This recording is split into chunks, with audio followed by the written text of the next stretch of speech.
ਕੋਸ਼ਿਸ਼ ਕੀਤਾ ਹੈ ਤੇ ਉਹ ਵੀ ਤੇਰਾ ਗੁਰੂ ਦੇ ਲੇਖੇ ਲੱਗਣਾ ਚਾਹੀਦਾ ਹੈ, ਉਹਦੇ ਨਾਲ ਕਿਸੇ ਨੂੰ ਲਾਭ ਹੋਣਾ ਚਾਹੀਦਾ। ਦੂਜਾ ਸਾਧ ਸੰਗਤ ਜੀ, ਅੱਜ ਛੇਵੇਂ ਪਾਤਸ਼ਾਹ ਧੰਨ ਧੰਨ ਸ਼੍ਰੀ ਗੁਰੂ ਹਰਗੋਬਿੰਦ ਸਾਹਿਬ ਜੀ ਮਹਾਰਾਜ ਮੀਰੀ ਪੀਰੀ ਦੇ ਮਾਲਕ, ਅੱਜ ਆਪਾਂ ਸਾਧ ਸੰਗਤ ਜੀ ਵਿਚਾਰ ਕਰਨੀ ਹੈ ਅਕਾਲ ਬੁੰਗਾ, ਜਿਹਨੂੰ ਅਕਾਲ ਤਖਤ ਸਾਹਿਬ ਵੀ ਕਹਿ ਦਿੰਦੇ ਨੇ ਨਾ। ਇਹਦਾ ਪਹਿਲਾ ਨਾਮ ਸੀ ਅਕਾਲ ਬੁੰਗਾ। ਜਿੱਥੇ ਆਪ ਜੀ ਦੀਵਾਨ ਲਾਉਂਦੇ, ਉਹ ਥਾਂ ਹੈ ਦਰਸ਼ਨੀ ਦਰਵਾਜ਼ੇ ਦਾ ਅਗਲਾ ਮੈਦਾਨ। ਜਿਹੜੀ ਹਰਿਮੰਦਰ ਸਾਹਿਬ ਜੀ ਦੀ ਦਰਸ਼ਨੀ ਡਿਉੜੀ ਆ, ਉਹਦੇ ਅਗਲੇ ਪਾਸੇ ਜਿਹੜਾ ਥਾਂ ਪਿਆ ਸੀ, ਉੱਥੇ ਸ਼੍ਰੀ ਗੁਰੂ ਹਰਗੋਬਿੰਦ ਸਾਹਿਬ ਜੀ ਮਹਾਰਾਜ ਦੀਵਾਨ ਲਾਉਂਦੇ ਹੁੰਦੇ ਸੀ। ਇਸ ਦੇ ਪਰਲੇ ਪੱਛਮੀ ਸਿਰੇ ਆਪ ਦਾ ਸਿੰਘਾਸਨ ਲੱਗਦਾ ਸੀ, ਜਿਸ ਪਰ ਬਿਰਾਜ ਜਾਂਦੇ ਤੇ ਦੁਆਲੇ ਦੀਵਾਨ ਸੱਜ ਜਾਂਦਾ। ਇਸ ਸਿੰਘਾਸਨ ਵਾਲੀ ਥਾਂ ਹੁਣ ਤਖਤ ਰਚਣ ਦੀ ਵਿਚਾਰ ਹੋਈ, ਕਿਉਂਕਿ ਉਸ ਸਮੇਂ ਹਿੰਦੁਸਤਾਨ ਦਾ ਬਾਦਸ਼ਾਹ ਸੀ ਜਹਾਂਗੀਰ। ਉਹਨੇ ਲੋਕਾਂ ਦੇ ਵਿੱਚੋਂ ਜ਼ਮੀਰ ਮਾਰਨ ਵਾਸਤੇ, ਲੋਕਾਂ ਦੀ ਗੈਰਤ ਨੂੰ ਖਤਮ ਕਰਨ ਵਾਸਤੇ ਉਹਨੇ ਕਈ ਤਰ੍ਹਾਂ ਦੇ ਹੁਕਮ ਕੀਤੇ ਸੀ ਜਹਾਂਗੀਰ ਨੇ। ਇੱਕ ਉਹਨੇ ਕਿਹਾ ਸੀ ਵੀ ਕੋਈ ਵੀ ਆਪਣੇ ਸਿਰ ਦੇ ਉੱਤੇ ਦਸਤਾਰ ਨਹੀਂ ਸਜਾ ਸਕਦਾ। ਜਿਹੜੀ ਦਸਤਾਰ ਹੁੰਦੀ ਸੀ, ਇਹ ਰਾਜੇ ਮਹਾਰਾਜੇ ਚੌਧਰੀ ਮੰਤਰੀ ਵਜ਼ੀਰ ਬਸ ਇਹੋ ਹੀ ਸਜਾ ਸਕਦੇ ਸੀ। ਆਮ ਬੰਦਾ ਸਿਰ ਦੇ ਉੱਤੇ ਦਸਤਾਰ ਨਹੀਂ ਸੀ ਸਜਾ ਸਕਦਾ। ਛੇਵੇਂ ਪਾਤਸ਼ਾਹ ਨੇ ਬਚਨ ਕੀਤਾ, ਅਸੀਂ ਖੁਦ ਵੀ ਸਜਾਵਾਂਗੇ, ਸਾਡੇ ਸਿੱਖ ਵੀ ਸਜਾਉਣਗੇ। ਦੂਸਰਾ ਉਹਨੇ ਕਿਹਾ ਸੀ ਕੋਈ ਘੋੜੇ ਦੀ ਸਵਾਰੀ ਨਹੀਂ ਕਰ ਸਕਦਾ। ਛੇਵੇਂ ਪਾਤਸ਼ਾਹ ਨੇ ਕਿਹਾ ਅਸੀਂ ਆਪ ਵੀ ਘੋੜੇ ਦੀ ਸਵਾਰੀ ਕਰਾਂਗੇ, ਸਾਡੇ ਸਿੱਖ ਵੀ ਕਰਨਗੇ। ਕੋਈ ਸ਼ਿਕਾਰ ਨਹੀਂ ਖੇਡ ਸਕਦਾ। ਗੁਰੂ ਸਾਹਿਬ ਨੇ ਬਚਨ ਕੀਤਾ, ਅਸੀਂ ਸ਼ਿਕਾਰ ਖੇਡਾਂਗੇ। ਗੁਰੂ ਸਾਹਿਬ ਨੇ ਉਹਦੇ ਹੁਕਮਾਂ ਨੂੰ ਚੈਲੰਜ ਕੀਤਾ। ਕੋਈ ਉੱਚੇ ਥਾਂ ਦੇ ਉੱਤੇ ਤਖਤ ਨਹੀਂ ਬਣਾ ਕੇ ਬੈਠ ਸਕਦਾ। ਛੇਵੇਂ ਪਾਤਸ਼ਾਹ ਨੇ ਬਚਨ ਕੀਤਾ, ਅਸੀਂ ਜਿੱਥੇ ਦੀਵਾਨ ਸਜਾਉਂਦੇ ਹਾਂ, ਇੱਥੇ ਉੱਚਾ ਤਖਤ ਬਣਾਵਾਂਗੇ। ਇਸ ਸਿੰਘਾਸਨ ਵਾਲੀ ਥਾਂ ਹੁਣ ਤਖਤ ਰਚਨ ਦੀ ਵਿਚਾਰ ਹੋਈ। ਪੱਕੀ ਇਮਾਰਤ ਦਾ ਇੱਕ ਇਸ ਪ੍ਰਕਾਰ ਦਾ ਤਖਤ ਰਚਿਆ ਗਿਆ ਜੋ ਉਸ ਪਰ ਬਿਰਾਜੇ, ਸਭ ਨੂੰ ਦਰਸ਼ਨ ਹੋਣ। ਹੁਣ ਵੀ ਤੁਸੀਂ ਵੇਖਦੇ ਹੋ, ਜਦੋਂ ਅੰਮ੍ਰਿਤਸਰ ਸਾਹਿਬ ਜਾਂਦੇ ਹੋ, ਹਰਿਮੰਦਰ ਸਾਹਿਬ ਦੇ ਦਰਸ਼ਨ ਦਿਦਾਰੇ ਕਰਦੇ ਹੋ। ਹਰਿਮੰਦਰ ਸਾਹਿਬ ਦੇ ਸਾਹਮਣੇ ਸ਼੍ਰੀ ਅਕਾਲ ਤਖਤ ਸਾਹਿਬ ਦੀ ਰਚਨਾ ਹੋਈ ਆ। ਉਹ ਇੰਨਾ ਉੱਚਾ ਅਕਾਲ ਤਖਤ ਸਾਹਿਬ ਰਚਿਆ ਗਿਆ ਵੀ ਜਦੋਂ ਗੁਰੂ ਸਾਹਿਬ ਜੀ ਉਹਦੇ ਉੱਤੇ ਬਿਰਾਜਮਾਨ ਹੋਣ, ਦੂਰ ਦੂਰ ਤੱਕ ਸਾਰੀਆਂ ਸੰਗਤਾਂ ਨੂੰ ਦਰਸ਼ਨ ਹੋਣ। ਪਰ ਇਸ ਪਰ ਛੱਤ ਦਾ ਪ੍ਰਬੰਧ ਵੀ ਕੀਤਾ ਗਿਆ, ਜੋ ਮੀਂਹ ਕਣੀ ਵੇਲੇ ਸੁੱਖ ਹੋਵੇ। ਇਸ ਤਖਤ ਦੇ ਉੱਤੇ ਫਿਰ ਛੱਤ ਪਾ ਦਿੱਤੀ ਗਈ।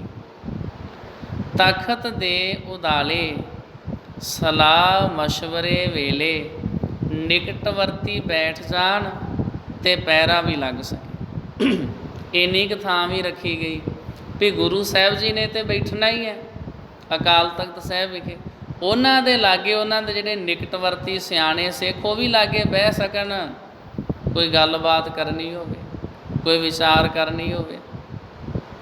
ਜਿਵੇਂ ਆਪਾਂ ਜਦੋਂ ਗੁਰੂ ਗ੍ਰੰਥ ਸਾਹਿਬ ਜੀ ਦਾ ਇੱਥੇ ਪੀੜਾ ਸਾਹਿਬ ਰੱਖਦੇ ਹਾਂ, ਪਲੰਘਾ ਸਾਹਿਬ ਦੇ ਉੱਤੇ, ਅਸੀਂ ਇੰਨੀ ਕੁ ਥਾਂ ਰੱਖਦੇ ਹਾਂ ਵੀ ਇੱਥੇ ਕੱਲ੍ਹ ਨੂੰ ਕੋਈ ਅਖੰਡ ਪਾਠ ਸਾਹਿਬ ਦਾ ਭੋਗ ਪਾਉਣਾ ਹੋਵੇ ਅਤੇ ਇੱਥੇ ਕੋਈ 2-4 ਸਰੀਰ ਬਹਿ ਸਕਦੇ ਹੋਣ।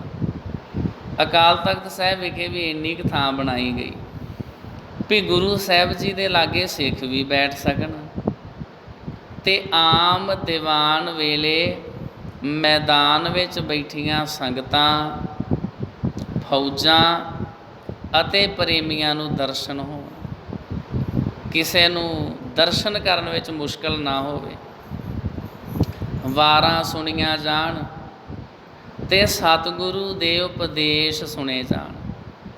ਗੁਰੂ ਹਰਗੋਬਿੰਦ ਸਾਹਿਬ ਜੀ ਮਹਾਰਾਜ ਨੇ ਇਹ ਸ਼ਾਮ ਦੇ ਸਮੇਂ ਦੀਵਾਨ ਸਜਾਉਂਦੇ ਹੁੰਦੇ ਸੀ।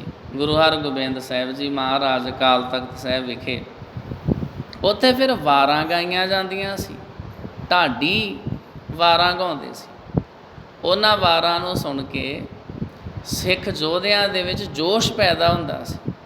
ਜਦੋਂ ਉਹਨਾਂ ਨੂੰ ਵੀਰ ਰਸੀ ਵਾਰਾਂ ਸੁਣਾਈਆਂ ਜਾਂਦੀਆਂ ਸੀ ਨਾ, ਉਦੋਂ ਜਦੋਂ ਇਸ ਤਰ੍ਹਾਂ ਦੀਆਂ ਅਸੀਂ ਕਵਿਤਾਵਾਂ ਸੁਣਦੇ ਹਾਂ ਵੀਰ ਰਸ ਵਾਲੀਆਂ, ਉਦੋਂ ਉਹਦੇ ਨਾਲ ਸਾਡੇ ਵਿੱਚ ਜੋਸ਼ ਪੈਦਾ ਹੁੰਦਾ। ਮੈਂ ਕੋਸ਼ਿਸ਼ ਕਰਾਂਗਾ ਅੱਜ ਇੱਕ ਆਪ ਸੰਗਤਾਂ ਨੂੰ ਇੱਥੇ ਵੀਰ ਰਸੀ ਕਵਿਤਾ ਪਲੇ ਕਰਕੇ ਦਿਖਾਵਾਂਗਾ। ਸੰਨ 2016 ਦੇ ਵਿੱਚ ਮੈਂ ਕੈਨੇਡਾ ਵਿੱਚ ਬਹੁਤ ਸਾਰੀਆਂ ਕਵਿਤਾਵਾਂ ਰਿਕਾਰਡ ਕੀਤੀਆਂ ਸੀ। ਉਹਨਾਂ ਵਿੱਚੋਂ 6ਵੇਂ ਪਾਤਸ਼ਾਹ ਦੇ ਨਾਲ ਸੰਬੰਧਿਤ, ਸ਼੍ਰੀ ਗੁਰੂ ਹਰਗੋਬਿੰਦ ਸਾਹਿਬ ਜੀ ਮਹਾਰਾਜ ਦੇ ਨਾਲ ਸੰਬੰਧਿਤ ਇੱਕ ਵੀਰ ਰਸੀ ਕਵਿਤਾ ਆਪ ਸੰਗਤਾਂ 'ਚ ਸਰਵਣ ਕਰੋਗੇ ਤਾਂ ਗੁਰੂ ਸਾਹਿਬ ਜੀ ਮਹਾਰਾਜ ਉੱਥੇ ਵਾਰਾਂ ਢਾਡੀ ਉਹਨਾਂ ਨੂੰ ਉੱਥੇ ਸਮਾਂ ਦਿੰਦੇ ਅਤੇ ਉਹ ਫਿਰ ਵਾਰਾਂ ਗਾਉਂਦੇ। ਉਹਦੇ ਵਿੱਚ ਜੰਗਾਂ ਯੁੱਧਾਂ ਦਾ ਜ਼ਿਕਰ ਹੁੰਦਾ, ਸੂਰਮੇ ਕਿਵੇਂ ਯੁੱਧ ਕਰਦੇ ਇਹਦਾ ਜ਼ਿਕਰ ਹੁੰਦਾ, ਕਿਵੇਂ ਜੰਗ ਦੇ ਮੈਦਾਨ ਵਿੱਚ ਕੱਟ ਵੱਢ ਹੁੰਦੀ ਇਹ ਜ਼ਿਕਰ ਹੁੰਦਾ। ਮੈਨੂੰ ਲੱਗਦਾ ਸਾਧ ਸੰਗਤ ਜੀ ਤੁਸੀਂ ਜੰਗ ਯੁੱਧ ਦੀ ਕਥਾ ਲਗਭਗ ਨਹੀਂ ਸੁਣੀ ਹੋਣੀ, ਜੇ ਸੁਣੀ ਹੋਵੇਗੀ ਤਾਂ ਕਿਧਰੇ ਥੋੜ੍ਹੀ ਜਿਹੀ ਸੁਣੀ ਹੋਵੇਗੀ। ਜਦੋਂ ਗੁਰੂ ਹਰਗੋਬਿੰਦ ਸਾਹਿਬ ਜੀ ਦੇ ਜੰਗ ਦੀ ਕਥਾ ਚੱਲਦੀ ਆ ਨਾ,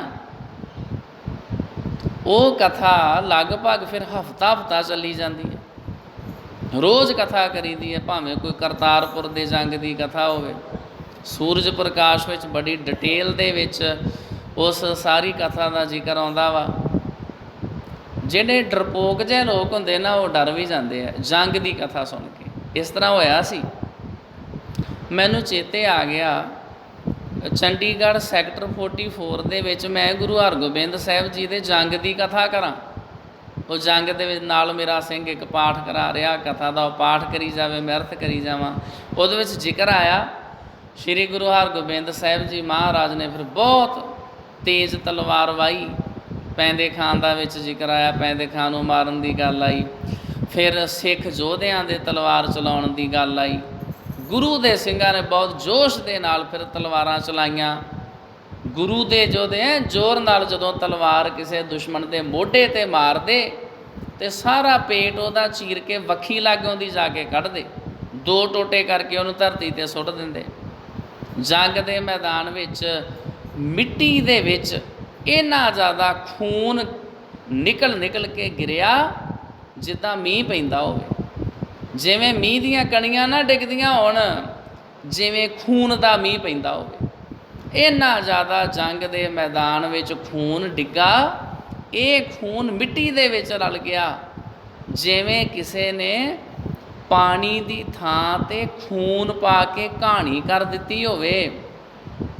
ਜਿੱਥੇ ਪੈਰ ਰੱਖਦੇ ਸੀ ਖੂਨ ਦੇ ਨਾਲ ਹੀ ਪੈਰ ਭਰਦੇ ਜਾਂਦੇ ਸੀ। ਜੰਗ ਦੇ ਮੈਦਾਨ ਵਿੱਚ ਦੁਸ਼ਮਣਾਂ ਦੀਆਂ ਬਾਹਾਂ ਕੱਟੀਆਂ ਪਈਆਂ ਨੇ, ਕਿਸੇ ਦੇ ਸਿਰ ਕੱਟੇ ਪਏ ਨੇ, ਕਿਸੇ ਦੀਆਂ ਲੱਤਾਂ ਕੱਟੀਆਂ ਪਈਆਂ ਨੇ, ਕੋਈ ਪਾਣੀ ਮੰਗਦਾ ਪਿਆ, ਕਿਧਰੇ ਸ਼ਿਕਾਰੀ ਕੁੱਤੇ ਆ ਗਏ ਨੇ, ਉਹ ਲਾਸ਼ਾਂ ਦੇ ਢਿੱਡ ਪਾੜ ਕੇ ਵਿੱਚੋਂ ਅੰਦਰਾਂ ਖਿੱਚ ਕੇ ਲਿਜਾ ਰਹੇ ਨੇ। ਆਕਾਸ਼ ਦੇ ਵਿੱਚ ਇੱਲਾਂ ਮੰਡਰਾ ਰਹੀਆਂ ਨੇ ਅਤੇ ਉਹਨਾਂ ਸ਼ਹੀਦ ਯੋਧਿਆਂ ਦੀਆਂ ਸਰੀਰ ਦੀਆਂ ਆਂਦਰਾਂ ਨੂੰ ਆਪਣੀਆਂ ਚੁੰਝਾਂ ਦੇ ਵਿੱਚ ਭਰ ਕੇ ਖਿੱਚਦੀਆਂ ਨੇ। ਕਈ ਆਕਾਸ਼ ਵੱਲ ਨੂੰ ਮਾਸ ਲੈ ਕੇ ਉੱਡ ਗਈਆਂ ਇੱਲਾਂ। ਕੱਲ ਜੋਗਣਾ ਨੇ ਖੂਨ ਭਰ ਕੇ ਉਹ ਪਿਆਲੇ ਪੀ ਜਾਂਦੀਆਂ ਨੇ। ਇਹੋ ਜਿਹਾ ਸਮਾਂ ਉੱਥੇ ਬਣਿਆ ਹੋਇਆ, ਜਿਹੜੇ ਪਾਸੇ ਵੇਖੋ ਗਹਿ ਗੱਚ ਲੜਾਈ ਹੋਈ, ਖੂਨ ਹੀ ਖੂਨ, ਲੱਤਾਂ ਬਾਹਾਂ ਕੱਟੀਆਂ ਪਈਆਂ, ਕਿਸੇ ਦਾ ਸਿਰ ਰਿੜ੍ਹਦਾ ਪਿਆ, ਕੋਈ 2 ਫਾੜ ਹੋਇਆ ਪਿਆ, ਕਿਸੇ ਦਾ ਭਰਾ ਮਾਰਿਆ ਗਿਆ, ਕਿਸੇ ਦਾ ਪੁੱਤਰ ਮਾਰਿਆ ਗਿਆ। ਇਹੋ ਜਿਹੀ ਜੰਗ ਹੋਈ ਆ। ਇਹ ਤਾਂ ਕੁਛ ਵੀ ਨਹੀਂ। ਜਦੋਂ ਮੈਂ ਇਸ ਤਰ੍ਹਾਂ ਡਿਟੇਲ 'ਚ ਜੰਗ ਸੁਣਾਈ ਕਥਾ ਤੋਂ ਬਾਅਦ, ਉੱਥੇ ਚੰਡੀਗੜ੍ਹ ਇੱਕ ਬੀਬੀ ਮੈਨੂੰ ਕਹਿਣ ਲੱਗੀ, ਭਾਈ ਸਾਹਿਬ ਕੋਈ ਚੰਗੀ ਭਲੀ ਕਥਾ ਸੁਣਾਇਆ ਕਰੋ, ਤੁਸੀਂ ਆ ਕੀ ਕੱਟ ਵੱਢ ਦੀ ਕਥਾ ਸੁਣਾਈ ਜਾਂਦੇ ਜੇ। ਮੇਰਾ ਤਾਂ ਦਿਲ ਡਰ ਗਿਆ। ਜਿਹੜੇ ਡਰਪੋਕ ਉਹ ਡਰ ਜਾਂਦੇ ਨੇ ਜਦੋਂ ਫਿਰ ਜੰਗ ਦੀ ਕਥਾ ਚੱਲਦੀ ਆ। ਗੁਰੂ ਹਰਗੋਬਿੰਦ ਸਾਹਿਬ ਜੀ ਮਹਾਰਾਜ ਨੇ ਉਹਨਾਂ ਢਾਡੀਆਂ ਨੂੰ ਕਿਹਾ, ਉਹ ਇਹਨਾਂ ਸਿੱਖਾਂ ਨੂੰ ਜੰਗ ਦੀ ਕਥਾ ਸੁਣਾਓ, ਇਹਨਾਂ ਸਿੱਖਾਂ ਨੂੰ ਸੁਣਾਓ ਸੂਰਮਿਆਂ ਦੀ ਬਹਾਦਰੀ ਦੀ ਕਥਾ, ਤਾਂ ਕਿ ਕੱਲ੍ਹ ਨੂੰ ਜਦੋਂ ਕਿਧਰੇ ਤਲਵਾਰ ਚੁੱਕਣ ਦੀ ਲੋੜ ਪਵੇ ਤਲਵਾਰ ਚੁੱਕ ਸਕਦੇ ਹੋਣ। ਇਹ ਤਾਂ ਡਰੇ ਪਏ ਨੇ। ਇਹ ਤਾਂ ਇੱਕ ਕਾਕਰੋਚ ਮਾਰਨ ਲੱਗੇ ਡਰ ਜਾਂਦੇ ਵੀ ਮੇਰੇ ਕੋਲ ਕਿਤੇ ਪਾਪ ਨਾ ਹੋ ਜਾਵੇ। ਥੋੜ੍ਹੀ ਬਾਹਲੀ ਦਲੇਰੀ ਰੱਖੋ, ਇੰਨੀ ਕੁ ਦਲੇਰੀ ਜ਼ਰੂਰ ਰੱਖੋ ਵੀ ਕੱਲ੍ਹ ਨੂੰ ਕੋਈ ਜਾਬਰ, ਕੋਈ ਜਰਵਾਣਾ, ਕੋਈ ਸਿਰ ਫਿਰਿਆ, ਕੋਈ ਤੁਹਾਡੇ 'ਤੇ ਅਟੈਕ ਕਰ ਦੇਵੇ, ਕੋਈ ਦੋ ਬੰਦੇ ਤੁਹਾਡੇ ਘਰ ਵਿੱਚ ਹਮਲਾ ਕਰ ਦੇਣ, ਕੰਧ ਟੱਪ ਕੇ ਆ ਪੈਣ, ਕੋਈ ਘਰ ਦੇ ਵਿੱਚ ਕੋਈ ਹਥਿਆਰ, ਕੋਈ ਡੰਡੇ ਸੋਟੇ, ਕੋਈ ਡਾਂਗਾਂ, ਕੋਈ ਗੰਡਾਸੀਆਂ, ਕੋਈ ਤਲਵਾਰਾਂ ਰੱਖਿਆ ਕਰੋ। ਤੁਸੀਂ ਟੱਬਰ ਦੇ 8-10 ਜੀ, ਦੋ ਬੰਦੇ ਤੁਹਾਨੂੰ ਕਿੱਦਾਂ ਲੁੱਟ ਕੇ ਲੈ ਜਾਣ, ਇੰਨੀ ਸਿੱਖੋ ਤੁਹਾਡੇ 'ਚ ਜ਼ੁਰਤ ਹੋਣੀ ਚਾਹੀਦੀ ਆ। ਇੱਕ ਦੋ ਬੰਦਿਆਂ ਨੂੰ ਤਾਂ ਤੁਸੀਂ ਕੁੱਟ-ਕੁੱਟ ਕੇ ਬੇਹੋਸ਼ ਕਰ ਸਕਦੇ ਹੋ, ਨਹੀਂ ਮਾਰਨਾ। ਚਲੋ ਅੱਜ ਕੱਲ੍ਹ ਸਮਾਂ ਇੱਦਾਂ ਦਾ ਵੀ ਕਿਸੇ ਨੂੰ ਮਾਰੀਏ ਤਾਂ ਵੱਡਾ ਕੇਸ ਪੈ ਜਾਂਦਾ। ਇੰਨੀ ਕਿ ਜ਼ੁਰਤ ਜ਼ਰੂਰ ਰੱਖਿਆ ਕਰੋ। ਇੱਕ ਵਾਰੀ ਸੰਤ ਗਿਆਨੀ ਜਰਨੈਲ ਸਿੰਘ ਜੀ ਖਾਲਸਾ ਭਿੰਡਰਾਂ ਵਾਲੇ, ਅਤੇ ਉਹਨਾਂ ਦੇ ਕੋਲ ਸਵੇਰੇ ਦੀਵਾਨ ਲੱਗਾ। ਇੱਕ ਬੰਦਾ ਆਇਆ, ਕਹਿੰਦਾ ਜੀ ਸਾਡੇ ਨਾਲ ਤਾਂ ਬਹੁਤ ਬੁਰੀ ਹੋਈ ਆ, ਅਸੀਂ ਤਾਂ ਰਾਤੀ ਲੁੱਟੇ ਗਏ, ਸਾਡੇ ਘਰ ਵਿੱਚ ਰਾਤੀ ਚੋਰ ਪੈ ਗਿਆ, ਉਹ ਸਾਡਾ ਸੋਨਾ ਕੈਸ਼ ਕਈ ਕੁਝ ਸਾਡਾ ਚੋਰੀ ਕਰਕੇ ਲੈ ਗਿਆ। ਮਹਾਂਪੁਰਸ਼ਾਂ ਨੇ ਕਿਹਾ ਵੀ ਉਹ ਕਿੰਨੇ ਬੰਦੇ ਸੀ? ਉਹ ਇਕੱਲਾ ਹੀ ਸੀ ਜੀ। ਤੁਸੀਂ ਘਰ ਦੇ ਕਿੰਨੇ ਜੀ ਸੀ? ਅਸੀਂ ਜੀ 8-10 ਜੀ ਸਾਂ, ਬੱਚਿਆਂ ਵੱਡਿਆਂ ਸਾਰਿਆਂ ਦੇ ਸਮੇਤ। ਪਰ ਅਸੀਂ ਜੀ ਡਰ ਗਏ। ਅਸੀਂ ਸੋਚਿਆ ਵੀ ਜਿਹੜਾ ਚੋਰ ਸਾਡੇ ਘਰ ਵਿੱਚ ਆਣ ਪਿਆ, ਖੌਰੇ ਇਹਦੇ ਕੋਲ ਕੋਈ ਹਥਿਆਰ ਹੀ ਹੋਵੇ, ਕਿਧਰੇ ਗੋਲੀ ਨਾ ਚਲਾ ਦੇਵੇ। ਅਸੀਂ ਡਰ ਗਏ। ਮਹਾਂਪੁਰਸ਼ਾਂ ਨੇ ਕਿਹਾ ਤੁਹਾਡੇ ਘਰ ਨਹੀਂ ਸੀ ਹਥਿਆਰ? ਗੁਰੂ ਸਾਹਿਬ ਨੇ ਤਾਂ ਕਿਹਾ ਸਿੱਖੋ ਤੁਹਾਡੇ ਕੋਲ ਕਿਰਪਾਨ ਹੋਣੀ ਚਾਹੀਦੀ, ਤਲਵਾਰ ਹੋਣੀ ਚਾਹੀਦੀ ਆ ਤੁਹਾਡੇ ਘਰ ਵਿੱਚ। ਤੁਹਾਡੇ ਘਰ 'ਚ ਕੋਈ ਹਥਿਆਰ ਹੈ ਨਹੀਂ ਸੀ? ਨਹੀਂ ਜੀ ਅਸੀਂ ਫਿਰ ਰੱਖੇ ਹੀ ਨਹੀਂ। ਅਸੀਂ ਸੋਚਿਆ ਲੋੜ ਹੀ ਨਹੀਂ ਪੈਂਦੀ, ਅਸੀਂ ਕੀ ਕਰਨੇ ਆ, ਅਸੀਂ ਨਹੀਂ ਰੱਖੇ ਤਲਵਾਰਾਂ ਇਤਿਆਦਿਕ, ਕੋਈ ਗੰਡਾਸੀਆਂ, ਕੋਈ ਬਰਸ਼ੇ, ਕੋਈ ਨੇਜੇ, ਕੋਈ ਭਾਲੇ, ਕੋਈ ਅਸੀਂ ਕੁਛ ਨਹੀਂ ਰੱਖਿਆ ਆਪਣੇ ਘਰ 'ਚ। ਅੱਛਾ। ਮਹਾਂਪੁਰਸ਼ਾਂ ਨੇ ਕਿਹਾ ਫਿਰ ਤੁਸੀਂ ਘਰ ਵਿੱਚ ਰੱਖਿਆ ਕੀ ਕੁਝ ਆ? ਉਦੋਂ ਨਾ, ਇਹ ਉਦੋਂ ਦੀ ਗੱਲ ਆ ਜਦੋਂ ਲੋਕਾਂ ਦੇ ਘਰਾਂ ਵਿੱਚ VCR ਹੁੰਦੇ ਸੀ, ਵੀਡੀਓ ਕੈਸਟ ਰਿਕਾਰਡਰ, ਜਾਂ VCP ਵੀਡੀਓ ਕੈਸਟ ਪਲੇਅਰ, ਵੱਡੀ ਕੈਸਟਾਂ ਲਾਉਂਦੇ ਹੁੰਦੇ ਸੀ। ਉਹ ਜੀ ਸਾਡੇ ਘਰ 'ਚ VCR ਹੈਗਾ ਸੀ, ਹੋਰ ਸਾਡੇ ਘਰ 'ਚ TV ਹੈਗਾ ਸੀ, ਫਰਿੱਜ ਹੈਗੀ ਸੀ, ਉਹ ਸਾਰੀਆਂ ਚੀਜ਼ਾਂ ਹੈਗੀਆਂ ਸੀ, ਹਥਿਆਰ ਨਹੀਂ ਰੱਖੇ। ਅਤੇ ਮਹਾਂਪੁਰਸ਼ਾਂ ਨੇ ਕਿਹਾ ਜਦੋਂ ਤੁਹਾਡੇ ਘਰ ਚੋਰ ਆ ਪਏ ਸੀ, ਤੁਸੀਂ ਉਹਦੇ ਸਿਰ ਵਿੱਚ VCR ਮਾਰਦੇ, ਦੋ ਬੰਦੇ TV ਚੁੱਕ ਕੇ ਲਿਆਉਂਦੇ, ਉਹਦੇ ਉੱਤੇ ਸੁੱਟਦੇ, ਆਪੇ ਜਿਹੜਾ ਚੋਰ ਸੀ ਮਰ ਜਾਂਦਾ, ਭੱਜ ਜਾਂਦਾ, ਉਹਨੂੰ ਸੱਟਾਂ ਲੱਗਦੀਆਂ। ਉਹ ਕਹਿਣ ਲੱਗਾ ਜੀ ਮਹਾਂਪੁਰਸ਼ੋ ਇਹ ਤਾਂ ਤੁਸੀਂ ਮਖੌਲ ਕਰਦੇ ਹੋ, ਸਾਡਾ ਤਾਂ ਰਾਤੀ ਘਰ ਲੁੱਟਿਆ ਗਿਆ, ਤੁਸੀਂ ਕਹਿੰਦੇ ਹੋ ਚੋਰ ਦੇ ਸਿਰ 'ਚ TV ਮਾਰਦੇ। ਅਤੇ ਮਹਾਂਪੁਰਸ਼ਾਂ ਨੇ ਕਿਹਾ ਜਿਹੜੀਆਂ ਘਰ 'ਚ ਚੀਜ਼ਾਂ ਸੀ ਉਹਨਾਂ ਨਾਲ ਹੀ ਮੁਕਾਬਲਾ ਕਰਨਾ ਸੀ। ਤੁਹਾਨੂੰ ਕਿੰਨੀ ਵਾਰੀ ਤਾਂ ਸਮਝਾਇਆ ਵੀ ਆਪਣੇ ਘਰਾਂ ਵਿੱਚ ਸ਼ਸਤਰ ਹਥਿਆਰ ਇੱਦਾਂ ਦੀਆਂ ਚੀਜ਼ਾਂ ਰੱਖਿਆ ਕਰੋ, ਮੁਕਾਬਲਾ ਕਰ ਸਕਦੇ ਹੋ। ਹੋਰਨਾਂ ਚੀਜ਼ਾਂ ਦੇ ਉੱਤੇ ਤੁਸੀਂ ਲੱਖਾਂ ਰੁਪਈਏ ਖਰਚ ਦਿੰਦੇ ਹੋ, ਜਿਹੜੀਆਂ ਚੀਜ਼ਾਂ ਘਰ ਵਿੱਚ ਰੱਖਣ ਵਾਲੀਆਂ ਤੁਸੀਂ ਰੱਖਦੇ ਨਹੀਂ, ਇਹ ਵੀ ਆਪਣੇ ਘਰਾਂ 'ਚ ਰੱਖਿਆ ਕਰੋ। ਤਾਂ ਗੁਰੂ ਹਰਗੋਬਿੰਦ ਸਾਹਿਬ ਜੀ ਮਹਾਰਾਜ ਨੇ ਸਿਖਾਇਆ ਇਹਨਾਂ ਸਿੱਖਾਂ ਨੂੰ, ਢਾਡੀਓ ਕੋਈ ਜੰਗਾਂ ਯੁੱਧਾਂ ਦੀਆਂ ਗੱਲਾਂ ਸੁਣਾਓ ਜਿਹਦੇ ਨਾਲ ਇਹਨਾਂ ਵਿੱਚ ਸਪਿਰਿਟ ਪੈਦਾ ਹੋਵੇ, ਜੋਸ਼ ਪੈਦਾ ਹੋਵੇ, ਇਹ ਲੋੜ ਪੈਣ 'ਤੇ ਦੁਸ਼ਮਣਾਂ ਦਾ ਮੁਕਾਬਲਾ ਕਰ ਸਕਦੇ ਹੋਣ। ਅਤੇ ਸ਼੍ਰੀ ਅਕਾਲ ਤਖਤ ਸਾਹਿਬ ਵਿਖੇ ਵਾਰਾਂ ਸੁਣੀਆਂ ਜਾਣ ਅਤੇ ਸਤਿਗੁਰੂ ਦੇ ਉਪਦੇਸ਼ ਸੁਣੇ ਜਾਣ, ਸਿੱਖ ਸੰਗਤਾਂ ਪੇਸ਼ ਹੋ ਸਕਣ, ਮੇਵੜਾ ਅਰਦਾਸੇ ਕਰ ਸਕੇ। ਮੇਵੜਾ ਕਹਿੰਦੇ ਅਰਦਾਸਾਂ ਕਰਨ ਵਾਲੇ ਸਿੰਘ ਨੂੰ, ਉਹ ਸੰਗਤਾਂ ਦੀਆਂ ਅਰਦਾਸਾਂ ਕਰ ਸਕਦਾ ਹੋਵੇ। ਸਤਿਗੁਰੂ ਜੀ ਇਹ ਫਲਾਨੀ ਸੰਗਤ ਆਈ, ਫਲਾਨਾ ਪਰਿਵਾਰ ਆਇਆ, ਉਹ ਇਸ ਤਰ੍ਹਾਂ ਅਰਦਾਸ ਬੇਨਤੀ ਕਰਵਾਉਣੀ ਚਾਹੁੰਦਾ, ਮਹਾਰਾਜ ਸੱਚੇ ਪਾਤਸ਼ਾਹ ਜੀ। ਉਸ ਸਿੱਖ ਨੂੰ ਕਹਿੰਦੇ ਨੇ ਮੇਵੜਾ। ਉਹਦੀ ਡਿਊਟੀ ਹੁੰਦੀ ਅਰਦਾਸਾਂ ਕਰਨ ਦੀ, ਉਹਨੇ ਆਈਆਂ ਹੋਈਆਂ ਸੰਗਤਾਂ ਦੀਆਂ ਅਰਦਾਸਾਂ ਕਰੀ ਜਾਣੀਆਂ ਹੁੰਦੀਆਂ ਨੇ। ਇਹ ਤਖਤ 1666 ਬਿਕਰਮੀ ਹਾੜ ਦੀ 5 1666 ਬਿਕਰਮੀ ਹਾੜ ਦੀ 5 ਅਕਾਲ ਤਖਤ ਸਾਹਿਬ ਸਾਧ ਸੰਗਤ ਜੀ ਕਦੋਂ ਬਣਿਆ? 5 ਹਾੜ ਨੂੰ। ਜਿਵੇਂ ਤੁਹਾਨੂੰ ਇੱਥੋਂ ਦਾ ਚੇਤਾ ਨਾ ਵੀ 22 ਹਾੜ ਨੂੰ ਗੁਰੂ ਹਰਗੋਬਿੰਦ ਸਾਹਿਬ ਜੀ ਇੱਥੇ ਆਏ। ਅਕਾਲ ਤਖਤ ਸਾਹਿਬ ਕਦੋਂ ਬਣਿਆ? 5 ਹਾੜ ਨੂੰ 1609 ਈਸਵੀ ਨੂੰ ਰਚਨਾ ਆਰੰਭ ਹੋਇਆ। ਇਹਦੀ ਰਚਨਾ ਆਰੰਭ ਹੋਈ ਸੀ 5 ਹਾੜ ਵਾਲੇ ਦਿਨ। ਇਸ ਦਾ ਨਾਮ ਅਕਾਲ ਬੁੰਗਾ ਰੱਖਿਆ ਗਿਆ। ਪਹਿਲਾ ਤਖਤ ਹੋਣ ਕਰਕੇ ਇਸ ਨੂੰ ਅਕਾਲ ਤਖਤ ਵੀ ਆਖਦੇ ਨੇ। ਤਵਾਰੀਖ ਖਾਲਸਾ ਨੇ ਇਹ ਸੰਮਤ ਦਿੱਤਾ ਹੈ। ਕਈ ਸੱਜਣ 1 ਸਾਲ ਇਸ ਤੋਂ ਪਹਿਲੋਂ ਨੀਂਹ ਰੱਖੀ ਦੱਸਦੇ ਨੇ। ਅਤੇ ਇਹ ਅਕਾਲ ਤਖਤ ਸਾਹਿਬ ਬਾਬਾ ਬੁੱਢਾ ਸਾਹਿਬ ਅਤੇ ਭਾਈ ਗੁਰਦਾਸ ਜੀ ਨੇ ਆਪੇ ਬਣਾਇਆ। ਇਤਿਹਾਸ ਦੇ ਵਿੱਚ ਜ਼ਿਕਰ ਆਉਂਦਾ, ਕਿਸੀ ਰਾਜ ਨਹਿ ਹਾਥ ਲਗਾਇਓ। ਇਹ ਅਕਾਲ ਤਖਤ ਸਾਹਿਬ ਕਿਸੇ ਮਿਸਤਰੀ ਨੇ ਨਹੀਂ ਬਣਾਇਆ, ਇਹ ਗੁਰੂ ਦੇ ਸਿੱਖਾਂ ਨੇ ਆਪੇ ਹੀ ਬਣਾਇਆ। ਬਾਬਾ ਬੁੱਢਾ ਸਾਹਿਬ ਅਤੇ ਭਾਈ ਗੁਰਦਾਸ ਜੀ ਨੇ ਆਪੇ ਹੀ ਬਣਾਇਆ। ਜਿਵੇਂ ਤੁਸੀਂ ਕਈ ਚੀਜ਼ਾਂ ਆਪੇ ਹੀ ਬਣਾ ਦਿੰਦੇ ਹੋ। ਜਦੋਂ ਮੈਂ ਇੱਧਰ ਕਈ ਵਾਰੀ ਗੁਰਦੁਆਰਾ ਸਾਹਿਬ ਦੇ ਪਿਛਲੇ ਪਾਸੇ ਜਾਂਦਾ, ਉਹ ਜਿੱਥੇ ਹਲਵਾਈ ਕੰਮ ਕਰਦੇ ਆ, ਉਹ ਸਾਰਾ ਜਿਹੜਾ ਵਾਧਾ ਸੈਲਫ ਬਣਾਈ, ਤੁਸੀਂ ਆਪੇ ਹੀ ਬਣਾਈ ਆ, ਮਿਸਤਰੀ ਦੀ ਨਹੀਂ ਲੋੜ ਪਈ। ਇਸ ਤਰ੍ਹਾਂ ਲੋਹ ਬਣਾਈ ਆ, ਜੋੜ ਮੇਲੇ ਸਮੇਂ ਉਹ ਤੁਸੀਂ ਆਪੇ ਬਣਾ ਲਈ ਰਲ ਮਿਲ ਕੇ। ਜਿਹੜਾ ਅਕਾਲ ਤਖਤ ਸਾਹਿਬ ਆ ਉਹ ਮਿਸਤਰੀਆਂ ਨੇ ਨਹੀਂ ਬਣਾਇਆ, ਗੁਰੂ ਦੇ ਸਿੱਖਾਂ ਨੇ ਆਪੇ ਹੀ ਬਣਾਇਆ। ਜਿਹੜੇ ਗੁਰੂ ਦੇ ਸਿੱਖ ਉਹ ਬਹੁਤ ਸਾਰੀਆਂ ਚੀਜ਼ਾਂ, ਵਸਤੂਆਂ, ਇਮਾਰਤਾਂ ਉਹ ਆਪੇ ਹੀ ਬਣਾ ਲੈਂਦੇ ਆ। ਇੱਥੋਂ ਤੱਕ ਹਰਿਮੰਦਰ ਸਾਹਿਬ ਦੇ ਸਰੋਵਰ ਨੂੰ ਜਿਹੜੀਆਂ ਇੱਟਾਂ ਲੱਗੀਆਂ ਨਾ, ਇੱਟਾਂ ਗੁਰੂ ਦੇ ਸਿੱਖਾਂ ਨੇ ਆਪੇ ਬਣਾ ਲਈਆਂ, ਇੱਟਾਂ ਆਪੇ ਬਣਾ ਲਈਆਂ। ਭਾਈ ਬਹਿਲੋ ਵਰਗੇ ਗੁਰੂ ਦੇ ਸਿੱਖਾਂ ਨੇ ਪਹਿਲਾਂ ਕੱਚੀਆਂ ਇੱਟਾਂ ਪੱਥਣੀਆਂ, ਫਿਰ ਉਹਨਾਂ ਦਾ ਢੇਰ ਲਾਉਣਾ, ਫਿਰ ਉਹਨਾਂ ਵਿੱਚ ਬਾਲਣ ਪਾਉਣਾ। ਕਿਸੇ ਨੇ ਕਿਹਾ ਭਾਈ ਬਹਿਲੋ, ਉਹਨੇ ਕਿਹਾ ਜੀ ਮੈਂ ਨਾ ਕਦੇ ਇੱਟਾਂ ਬਣਾਈਆਂ ਨਹੀਂ, ਮੈਂ ਬਣਾਉਣੀਆਂ ਚਾਹੁੰਦਾ, ਅਤੇ ਕਿੱਦਾਂ ਬਣਾਈ ਦੀਆਂ? ਕਿਸੇ ਨੇ ਕਿਹਾ ਇਹਦੇ ਵਿੱਚ ਜੇ ਕੂੜਾ ਕਰਕਟ ਪਾਈਏ ਨਾ, ਰੂੜੀ ਕੂੜਾ ਕਰਕਟ, ਉਹਦੇ ਨਾਲ ਇੱਟਾਂ ਬਹੁਤ ਲਾਲ ਪੱਕਦੀਆਂ। ਭਾਈ ਬਹਿਲੋ ਨੇ ਅੰਮ੍ਰਿਤਸਰ ਦੇ ਵਿੱਚ ਜਿੱਥੇ ਕੂੜਾ ਕਰਕਟ ਇਤਿਆਦਿਕ ਹੁੰਦਾ ਸੀ, ਉਹ ਸਾਰਾ ਚੁੱਕ ਕੇ ਸਿਰ 'ਤੇ ਢੋ ਕੇ ਆਪਣੇ ਆਵਿਆਂ ਦੇ ਵਿੱਚ ਪਾਇਆ, ਆਪਣੇ ਭੱਠਿਆਂ ਦੇ ਵਿੱਚ ਪਾਇਆ। ਇੱਟਾਂ ਸੱਚਮੁੱਚ ਬਹੁਤ ਲਾਲ ਨਿਕਲੀਆਂ। ਤੁਹਾਨੂੰ ਪਤਾ ਵੀ ਜਿਹੜੀਆਂ ਰੂੜੀਆਂ ਹੁੰਦੀਆਂ ਨੇ, ਉਹ ਕਈ ਦਿਨ ਉਹਨਾਂ ਦੀ ਅੱਗ ਧੁਖਦੀ ਰਹਿੰਦੀ ਹੁੰਦੀ ਸੀ, ਰੂੜੀਆਂ ਦੀ ਅੱਗ, ਕਿਉਂਕਿ ਉਹਦੇ ਵਿੱਚ ਗੋਹਾ ਹੁੰਦਾ ਸੀ। ਉਹ ਹੌਲੀ ਹੌਲੀ ਧੁਖੀ ਜਾਣੀ, ਅੰਦਰੇ ਅੰਦਰ ਅੱਗ ਬਲਦੀ ਜਾਣੀ। ਭਾਈ ਬਹਿਲੋ ਨੇ ਵੀ ਇਸ ਤਰ੍ਹਾਂ ਹੌਲੀ ਹੌਲੀ ਅੱਗ ਬਾਲ ਕੇ ਅੰਦਰੇ ਅੰਦਰ ਅੱਗ ਬਲਦੀ ਗਈ, ਇੱਟਾਂ ਪੱਕਦੀਆਂ ਗਈਆਂ, ਇੱਟਾਂ ਨਿਕਲੀਆਂ ਲਾਲ ਸੁਰਖ।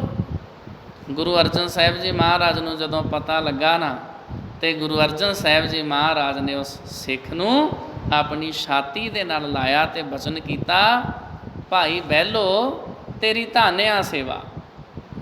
ਲੋਕੀ ਤੇ ਭੱਠਿਆਂ 'ਤੇ ਇੱਟਾਂ ਬਣਾਉਂਦੇ, ਤੂੰ ਆਪੇ ਇੱਟਾਂ ਬਣਾ ਲਈਆਂ ਹਰ ਸਰੋਵਰ ਦੀਆਂ ਪੌੜੀਆਂ ਨੂੰ ਲਾਉਣ ਵਾਸਤੇ। ਤੇਰੀ ਸੇਵਾ ਧਾਨਿਆ, ਨਾਲੇ ਤੂੰ ਲੋਕਾਂ ਦੀ ਪਰਵਾਹ ਨਹੀਂ ਕੀਤੀ। ਲੋਕ ਕਹਿਣਗੇ ਵੀ ਭਾਈ ਬਹਿਲੋ ਆਪਣੇ ਸਿਰ ਦੇ ਉੱਤੇ ਕੂੜੇ ਦੇ ਟੋਕਰੇ ਚੁੱਕੀ ਫਿਰਦਾ ਵਾ, ਤੂੰ ਆਪੇ ਹੀ ਸੇਵਾ ਕੀਤੀ ਆ।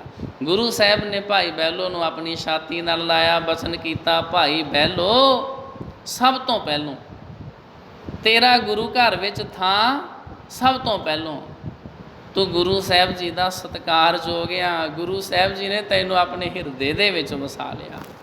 ਐਸੀਆਂ ਸਾਧ ਸੰਗਤ ਜੀ ਗੁਰੂ ਕੇ ਸਿੱਖਾਂ ਦੀਆਂ ਸਾਖੀਆਂ ਹਨ।